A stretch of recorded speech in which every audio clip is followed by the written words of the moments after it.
오늘 우리에게 주신 하나님의 말씀은 구약성경 신명기 8장 1절부터 10절까지 말씀입니다. 허락하신 말씀을 봉독하겠습니다. 내가 오늘 명하는 모든 명령을 너희는 지켜 행하라. 그리하면 너희가 살고 번성하고 여호와께서 너희 조상들에게 맹세하신 땅에 들어가서 그것을 차지하리라. 내 하나님 여호와께서 이 40년 동안에 내게 광야길을 걷게 하신 것을 기억하라. 이는 너를 낮추시며 너를 시험하사 내 마음이 어떠한지 그 명령을 지키는지 지키지 않는지 알려 하심이라.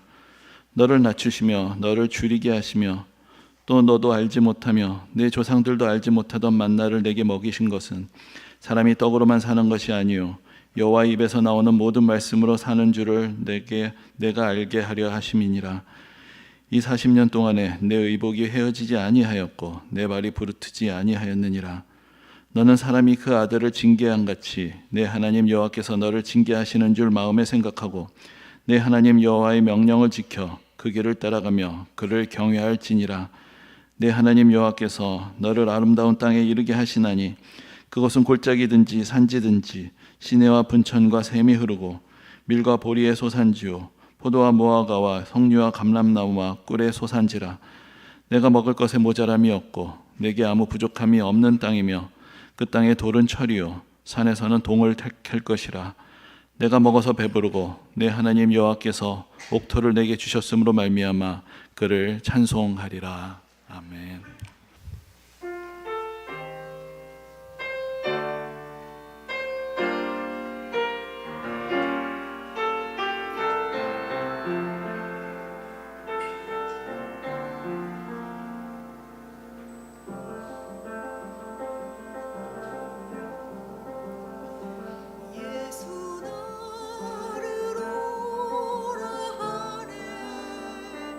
예수 나를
지난주에 모처럼 영화 한 편을 보게 되었습니다. 기생충으로 세계의 주목을 받았던 봉준호 감독의 새로운 영화라고 해서 이제 한번 보게 되었는데, 이제 제목이 미키 17입니다.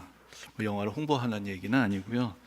근데 이제 배경이 미래에 지구가 더 이상 사람이 살기에 참 어려운 그런 상황이 됐을 때 새로운 행성을 찾아 나가서 개척하는 그런 배경으로 돼 있는 영화인데, 근데 왜 제목이 미키 17이냐? 이 주인공이 미키인데 이 미키를 17번을 계속해서 새로 찍어냈기 때문에 미키 17이라고 불립니다. 이게 찍어낸다는 말이 좀 이상한데, 이 기존의 복제 인간하고 좀 다른 것이 이제 생체 3D 컴퓨팅 기술을 가지고 사람의 몸을 그대로 복사를 해서 내는 것입니다. 그리고 이전에 있었던 기억을 이제 저장을 해서 다시 이식을 하면 새로운 사람이 하나 만들어지는 이제 그런 이야기가 전개되는 것을 보게 되었습니다. 그런데 사실 공상과학 소설이나 영화 속에서 나오는 이야기들이 참 허무맹랑하게 들리긴 하는데, 그렇게만 볼 수가 없는 것이 오늘날 과학기술이 상상을 초월할 속도로 여러 가지로 변화하기 때문에 나중에 정말로 이런 일들이 일어날 수 있지 않을까라는 그런 생각들, 그렇게 됐을 때 인간이란 것, 정체성이란 것은 무엇인가, 그런 질문들도 한번 던져볼 수 있었던 것 같습니다. 이미 사람이 운전하지도 않고도 자기 스스로 길을 찾아다니는 자율주행 택시가 영업을 시작을 했고, 또한 우주 탐사도 계속해서 진행이 되고 있습니다. 우리가 앞으로 어떤 세상이 펼쳐질지 잘은 알지 못하지만, 그러나 우리가 살아갈 세상이 이전에 우리가 알던 세상과는 완전히 다른 세상이 될 것이다. 사실 그것 하나만큼은 분명할 것입니다. 이 새로움이라는 것은 우리에게 기대와 설레임을 주기도 하지만, 그러나 또한 불안과 두려움을 자아내기도 합니다. 특히나 개인적으로 점점 나이가 들어가면은 뭔가 달라지고 변화한다는 것 자체가 더 좀 불안하게 느껴지는 것 같습니다. 모든 것이 뭔가 좀 그래도 예측 가능한 그런 익숙한 세계에 살아갈 때 우리가 안정감을 느낄 수가 있는데, 이 새롭다라는 것은 좋게 들리기도 하지만, 그러나 그것은 지난날의 우리의 경험만으로 살아갈 수 없는 그러한 세계가 펼쳐진다라는 것을 우리에게 의미하기 때문입니다. 근데 오늘 본문인 신명기의 말씀은 그들의 삶에서 매우 중요한 전환점과 변화의 문 앞에 서 있었던 그런 이스라엘 백성들의 이야기를 우리에게 들려주고 그들에게 주셨던 하나님의 말씀을 담고 있습니다. 근데 이제 오늘 우리가 신명기 말씀을 묵상하고자 하는 데는 또 하나의 이유가 있습니다. 우리가 연초부터 구약 성경을 좀 계속 통독하시도록 이렇게 권면을 드렸는데, 이제 신명기까지 왔습니다. 그런데 이제 이번 주부터는 이제 주일 설교의 말씀하고 우리가 같이 읽어가고 있는 구약 성경의 진도하고 좀 이렇게 같이 일치를 해서 진행을 해보고자 합니다. 오늘부터 우리가 또 목장 나눔이 다시 시작이 되는데, 목장 안에서 또 한 주간 읽었던 말씀을 같이 문제도 풀어보고 나누게 되어 있기 때문에 주일 설교도 같이 맞추어서 제 진도를 나가는 것이 또 여러분들이 하나님의 말씀을 읽어가고 이해하시는 데 좀 더 도움이 될 것 같다는 생각을 하게 되었습니다. 그리고 더군다나 지금 이제 3월부터 우리가 상반기 목장 모임이 6월까지 진행이 되는데, 그때 읽게 되어 있는 내용이 이제 구약 성경의 어떤 허리라고 할 수 있는 역사서에 대한 이야기들이 쭉 진행이 됩니다. 그래서 이 내용들을 잘 정리를 하시면 구약 성경 전체를 이해하는 데도 도움이 되실 것이라고 생각이 듭니다. 그래서 이제 신명기에 대한 말씀, 또 그 뒤에 이야기를 앞으로 계속해서 드리게 될 터인데, 그 이야기들을 시작하기 전에 잠깐 창세기부터 신명기까지 그동안 있었던 이야기들을 한번 간단히 정리해보는 그런 시간들을 먼저 갖고자 합니다. 자, 여러분들 성경의 구약 성경의 첫 번째 장면은 무엇입니까? 네 글자로 천지창조. 하나님께서 이 세상을 지으신 이야기로부터 시작이 됩니다. 하나님께서는 질서 있고 아름답게 이 세상을 지으셨고, 거기에 하나님의 형상으로 지으신 사람들을 두셔서 이 세상을 가꾸고 그 가운데서 하나님의 은혜를 찬양하고 감사하며 행복하게 살아가게 하셨습니다. 그런데 이 최초의 인간이었던 아담과 하와는 그 은혜의 소중함을 모르고 하나님같이 되겠다라는 교만함, 그런 잘못된 욕망으로 하나님께 불순종을 하게 되면서 죄가 이 세상에 들어오게 되죠. 그러면서 인간들에게는 불행의 역사가 시작이 되었던 것입니다. 그리고 나서 성경은 인간의 죄가 더욱더 깊어지는 모습을 보여주고, 급기야 하나님께서 노아의 시대에 홍수로 심판하시는 그런 모습까지 보여줍니다. 그러나 그 후로도 인간들은 하나님을 대적하며 높게 바벨탑을 쌓아 올리게 되었고, 하나님께서 인간들이 뭉치고 단결하게 될 때 오히려 더 큰 악을 저지른다라는 것을 보시고 그들의 언어를 혼잡하게 하시면서 지면에서 흩어지게 하셨습니다. 여기까지 이야기를 우리가 원역사, 세계의 근원이 되는 역사다. 이제 그렇게 부르곤 합니다. 지금 우리가 살아가고 있는 이 현재의 모습의 밑그림을 보여주고 있기 때문입니다. 하나님이 아름답게 지으신 이 세계 안에서 인간들은 그러나 그 아름다움을 충분히 느끼고 감사하며 살아가지 못하고 서로 간에 대립하고 반목하고 갈등을 빚고 있는 이 현실, 그것이 바로 창세기 앞부분에 그대로 드러나 있습니다. 하나님께서는 이렇게 어지러워진 세상을 구원하시기 위해서 하나님의 구원의 계획을 하나하나 보여주십니다. 그래서 하나님께서 처음으로 택하시고 부르신 사람이 있는데 그 사람의 이름이 아브라함입니다. 그래서 하나님께서 아브라함을 부르십니다. 그래서 이제 아브라함과 그의 자손들을 통해서 이제 이 세상을 구원하신 하나님의 계획을 하나하나 펼쳐가시고 하나님의 은혜를 증거할 자들로 삼으셨던 것입니다. 그래서 이제 아브라함이 가지게 되었던 믿음이 그의 아들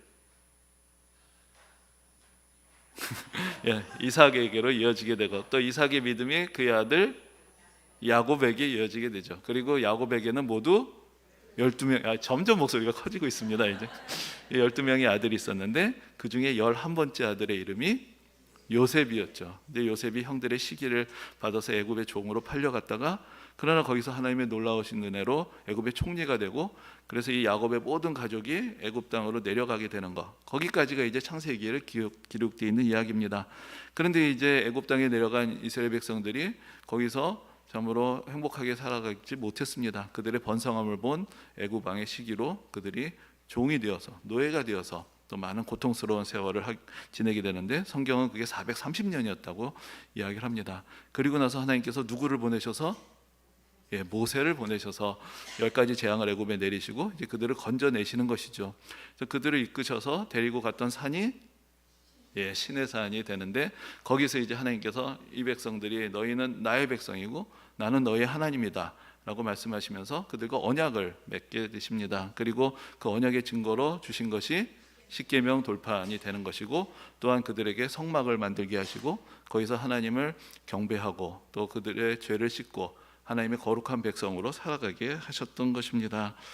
그리고 이제 그들을 애굽에서 건지신 다음에 하나님께서는 그들의 조상 아브라함, 이삭, 야곱이 살던 그 가나안 땅을 그들에게 주시겠다라고 약속을 하시고 그 땅으로 그들을 인도해 가십니다. 그래서 이어지는 것이 이제 광야의 40년의 생활이 되는 것이고 그 세월 동안 하나님께서 그들을 하나님의 백성으로 빚어 가시는 것입니다.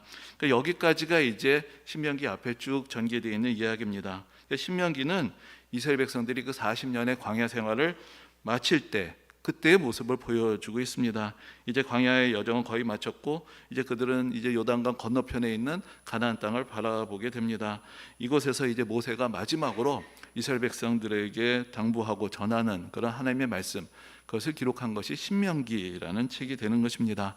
그런데 이제 성경에 보면은 책의 이름을 통해서 그 내용을 우리가 대략적으로 또 알 수가 있습니다. 그래서 첫 번째 책의 이름은 갑자기 믿음이 흔들리셔서 당연히 창세기죠. 그렇죠? 창세기는 세상을 창조하신 이야기가 기록이 되어 있죠.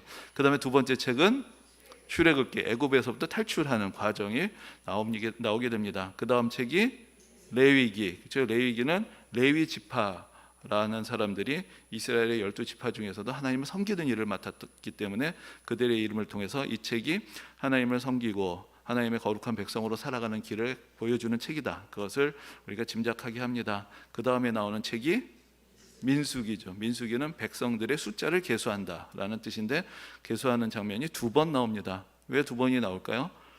그죠? 첫 번째 계수했던 것은 애굽에서 나왔던 그 세대의 사람들의 숫자를 계수한 것입니다. 그리고 40년이 지나서 이제 두 번째 세대, 이제 가나안 땅으로 들어가게 될 그런 새로운 세대의 숫자를 센 것이 바로 두 번째 계수입니다. 그래서 이제 민수기 안에 그 40년 광야 생활의 대부분의 기록이 담겨 있는 것입니다.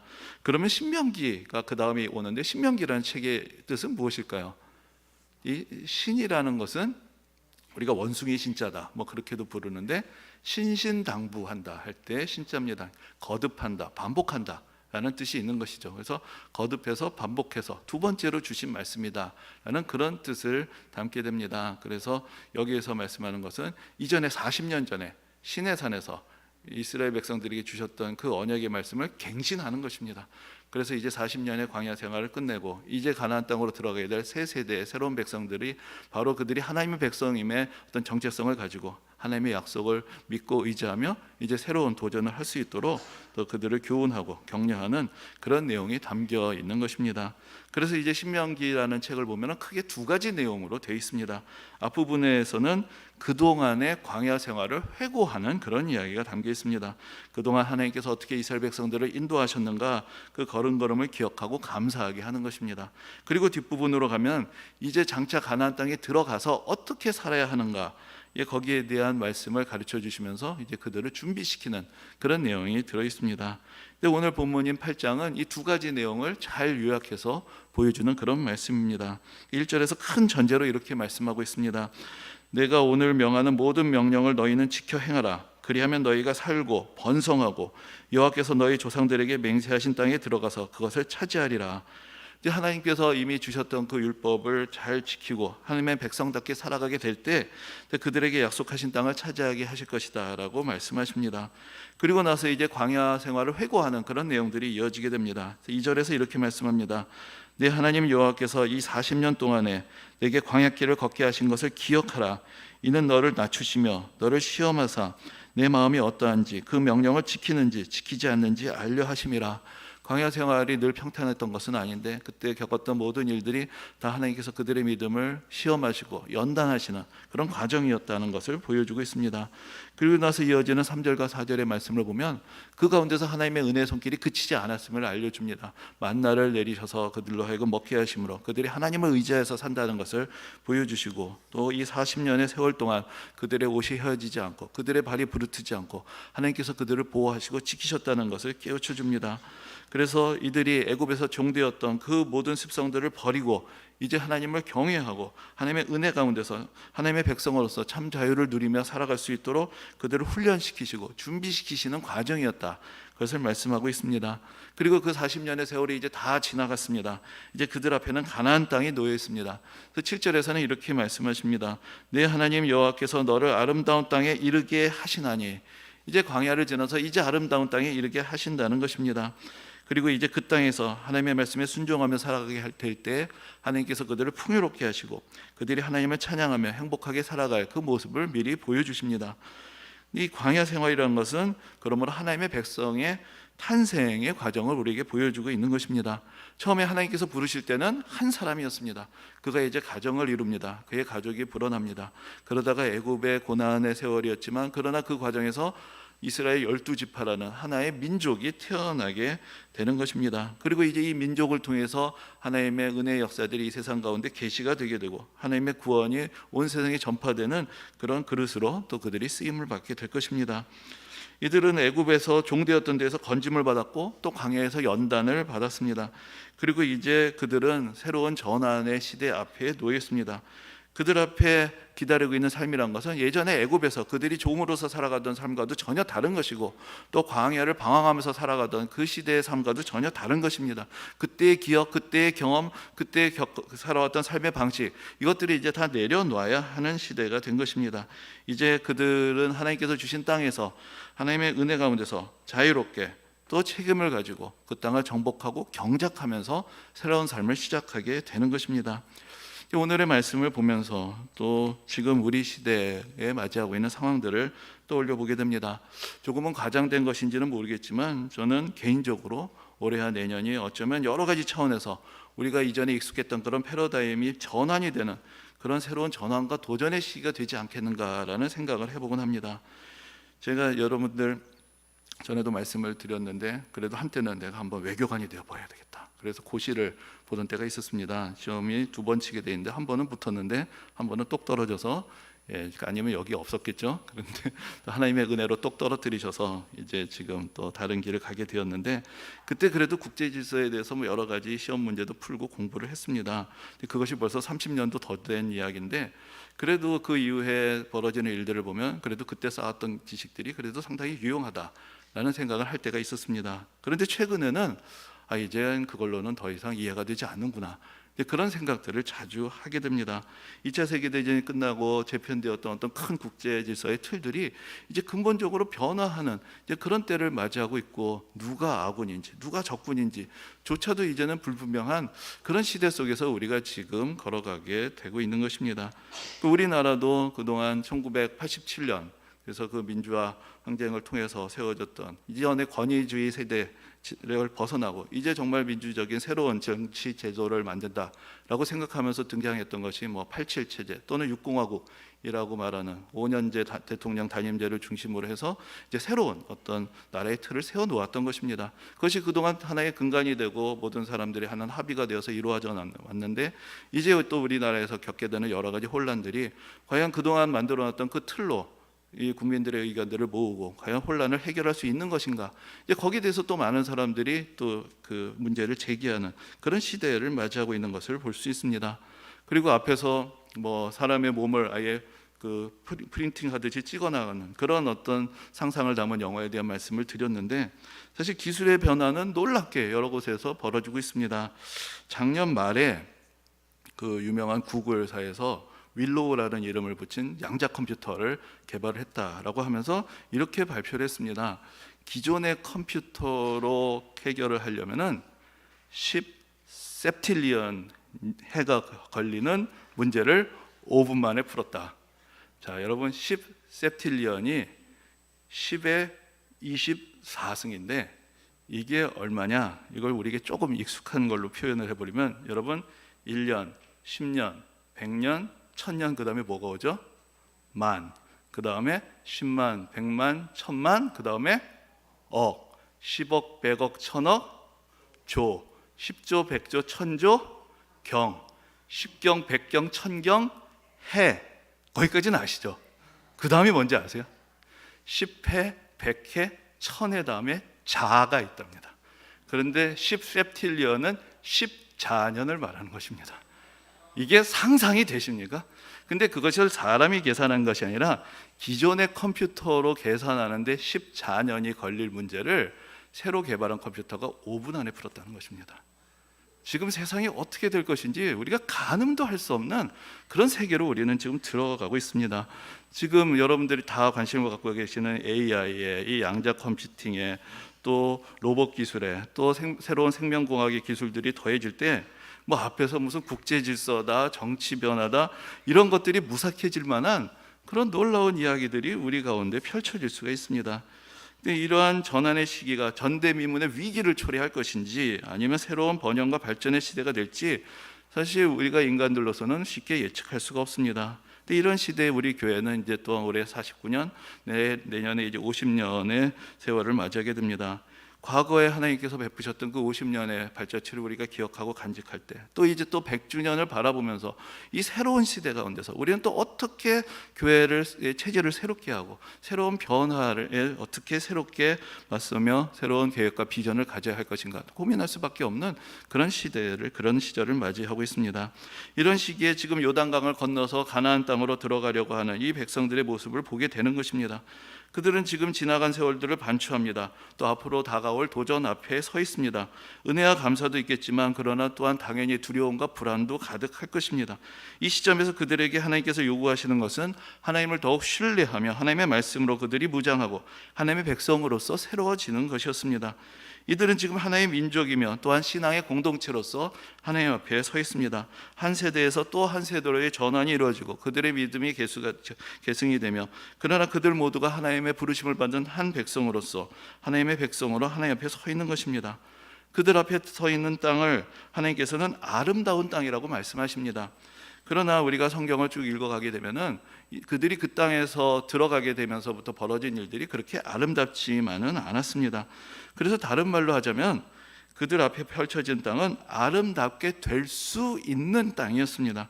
하나님의 말씀에 순종할 때, 새로운 도전에 맞서고 그러면서 하나님의 백성답게 살아가게 될 때에는 그 땅은 풍성한 소산을 내는 아름다운 땅, 풍요로운 땅이 되겠지만, 그러나 그들이 하나님의 말씀을 떠날 때, 그들에게 은혜를 베푸시는 하나님의 손길을 저버리게 될 때 그 땅은 그들에게 고통을 안겨주는 땅이 될 것이고, 나중에 성경의 역사가 보여주듯이 오히려 그들을 토해내는 그런 땅이 되어버리는 것입니다. 우리는 전능하신 하나님을 믿고 하나님께서 지혜로 이 세상을 다스리시고 주관하심을 믿고 의지합니다. 하나님의 뜻과 지혜와 섭리라는 것은 인간의 머리로서는 다 헤아릴 수가 없는 것입니다. 전능하시고 무한하신 능력으로 온 세상을 지으시고 다스리시는 그 하나님 안에서 그러므로 이 세상은 새로워질 수밖에 없습니다. 우리가 알지 못하고 경험하지 못하는 일들이 가득할 수밖에 없는 세상을 살아가는 것입니다. 하나님께서는 지금 이 순간에도 만물을 새롭게 하시며 새로운 일을 행하시는 분이시기 때문입니다. 때로는 우리의 불안과 두려움을 신앙의 이름으로 정당화하기도 합니다. 내가 경험하고 있는 그런 좁은 틀 안에 하나님을 가두게 되고 모든 변화를 두려워하고 거부하면서 자기 자신의 울타리 안에 살아가는 것이 전능하신 하나님을 믿는 성도들의 삶이 될 수가 없습니다. 우리의 믿음은 오히려 새로움을 받아들일 때, 그리고 헤쳐나갈 때, 그리고 그 속에서 하나님의 능하시고 새로운 은혜의 손길을 발견할 때 우리는 계속해서 하나님을 신뢰하는 하나님의 백성으로 살아가게 되는 것입니다. 이미 우리 자신, 우리의 인생, 또 우리나라, 온 세계는 사실 수많은 변화와 발전을 겪어왔습니다. 우리는 이미 수많은 위기들을 헤쳐오지 않았습니까? 우리 인생길에도 여러 번의 불안과 두려움과 열매와 근심의 시간들이 있었습니다. 그러나 하나님께서는 그 모든 순간에 우리와 함께 하셨고 우리를 인도하시고 우리를 깨우치셨고 우리를 연단하셨고 지금 이 자리까지 오게 하셨습니다. 우리가 지난 세월을 돌아볼 때 우리가 붙들어야 하는 것이 무엇입니까? 그것은 우리의 경험도 아니고 우리의 지식도 아니고 우리가 살아왔던 방식도 아니라 오직 그 모든 일들 중에서 신실하셨던 하나님의 신실하심과 은혜, 우리가 붙들 수 있는 것은 그것뿐인 것입니다. 하나님께서 가나안 땅을 바라보는 이스라엘 백성들에게 율법을 주시고 하나님의 말씀에 순종하라고 하시는 것은 이전날 그들이 살아왔던 그런 모든 생활의 방식을 버리라고 말씀하시는 것입니다. 이제 내가 명하는 새로운 길로 가라고 그들에게 도전하시는 것입니다. 애굽의 종이 아니라 하나님 나라의 백성으로서 그들이 살아갈 수 있는 그들의 새로운 길, 새로운 믿음의 도전을 그들에게 주시는 것입니다.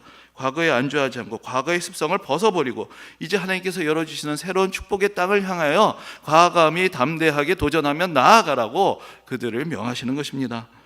오늘도 새로운 시대, 새로운 변화의 물결 앞에 우리가 서 있습니다. 이때 전능하시고 자비로우시고 신실하신 하나님을 더욱더 굳게 믿고 의지하며 하나님의 말씀에 순종하며 새로운 믿음의 도전을 마다하지 않고 담대하게 믿음의 길을 가는 성도님들이 되시기를 주님의 이름으로 축원합니다.